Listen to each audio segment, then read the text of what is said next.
like to welcome the champion of the 2025 Valero Texas Open, Brian Harman, to the media center here.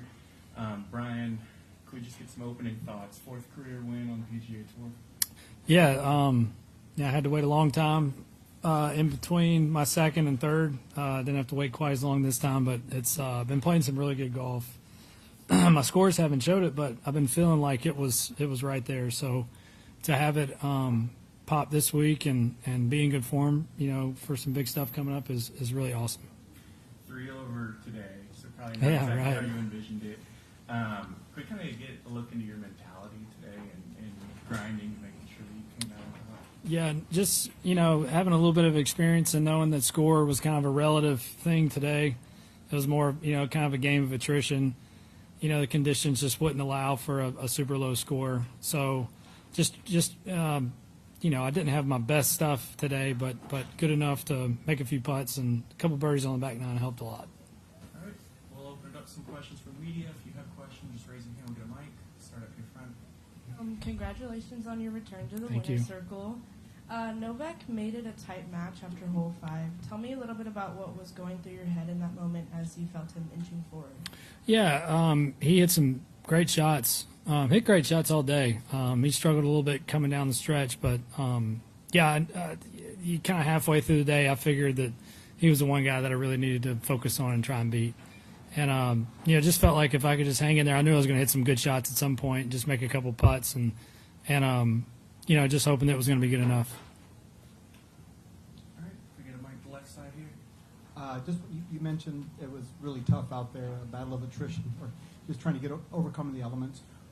When you have to shift your mind to that type of mentality, where you have to grind it out, would you just explain what that's like to kind of change your focus? Yeah, it's really hard, especially the first 2 days I was playing such good golf, and it was just aiming at everything and making a ton of putts and having a lot of fun, and then all of a sudden the weather flips, and not only does the weather flips, but the wind's coming from a totally different direction. I was actually looking at the scoreboard on 18. My day 1 drive 330, day 2 drive 320, day 3 255, day 4 248 or whatever it was. So it's a completely different golf course, but having a little bit of experience around here, like I talked about, I've seen this place play really hard, and just knowing that there wasn't going to be a low score out there today. We'll move middle, Chris.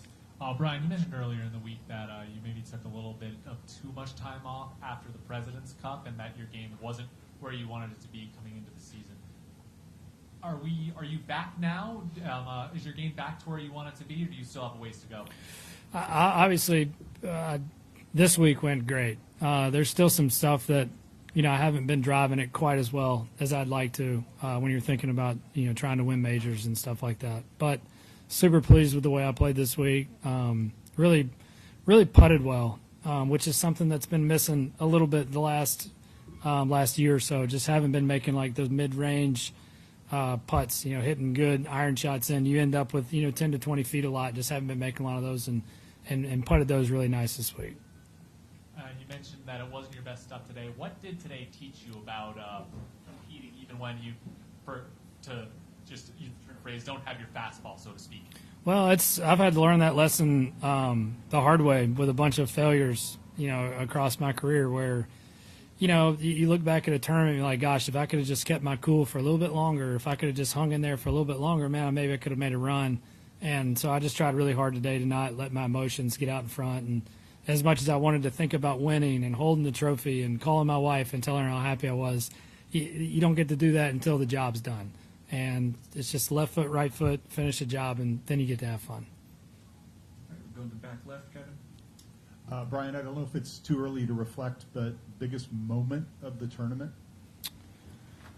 I actually think making double on 9. I hit it way right, bad tee shot, had to take an unplayable, and then I chip it out. Now I've got a 6-iron into the wind with the pin in the back. So getting that one up and in 3 shots was, it kept me from having a total disaster. Everyone's going to make a double here or there around this place. That, and then made a really nice putt on 12. 12 is when my round sort of flipped a little bit. I made it. It was a hard hole. Hit a 6-iron in there. Made a nice putt. that put me up 2 maybe. So I started feeling pretty good after that. You're right. It did put you up to 2. I wanted to ask you about that birdie on 12. What did that do? Did that calm you? Did that embolden you? What did it do for you? Yeah, a little bit of everything. Anytime you can make a putt, especially because Novak hit it in there pretty close. So you're looking like maybe he's going to, there's a chance we're going to walk off that whole tide. And then end up walking off with a 2-shot lead. So probably the biggest hole of the day there. I also wanted to ask you, last one here, is there a story behind your putter? Yeah, I changed putters this week. Just like I said, I looked at my stats from last year, and I probably had the best iron game of my career, approach to the green, and probably had my worst year from 10 to 20 feet putting. So still been really good inside of 10 feet, but that section there is where I was getting all my looks and wasn't making any of them. And I'd toyed with the idea of switching putters for a while and picked that one up on Tuesday this week and felt really good, and it rolls it nice and just kind of freed me up a little bit, I think. What make and model is it? It's a TaylorMade of some sort. I'm not sure what all the letters and numbers on the bottom of it are, but it makes them. It's good. When you say you picked it up, where did you pick it up? Putter rep just handed it to me and said, try this one. Okay, thank you. Ryan, Steve Sands was joking with you on the green in the post round interview that you've been eyeing those cowboy boots some. How does it feel to get a pair of those in your possession? And you mentioned maybe they're a little too big. Yeah, no, I wear cowboy boots a fair amount at home, so it'll be a nice addition to the collection I have. I'll be really proud of them. And cowboy boots are one thing, but one very coveted piece of clothing is up for grabs next week in the game of golf, and that is the green jacket. How do you feel about the state of your game heading into Augusta?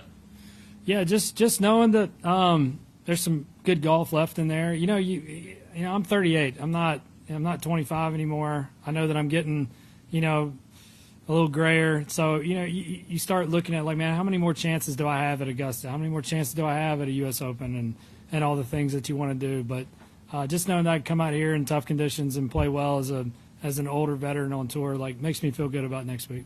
Does winning the start before Augusta change anything about how you approach next week? Do you try to take more rest mentally, try to take a step back mentally just to make sure you're all systems go for Thursday? I think Augusta has a way of snapping you right back into reality. That course can be such a challenge, and I actually think this is a really great warm up. Not to diminish this golf tournament at all. This is a very incredible golf tournament, a hard one to win. But this is a great warm up for Augusta.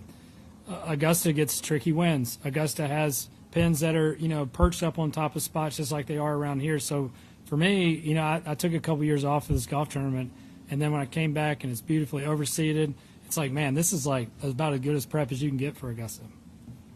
All right. Brian, congratulations. Thank you. Thank you all. Appreciate it.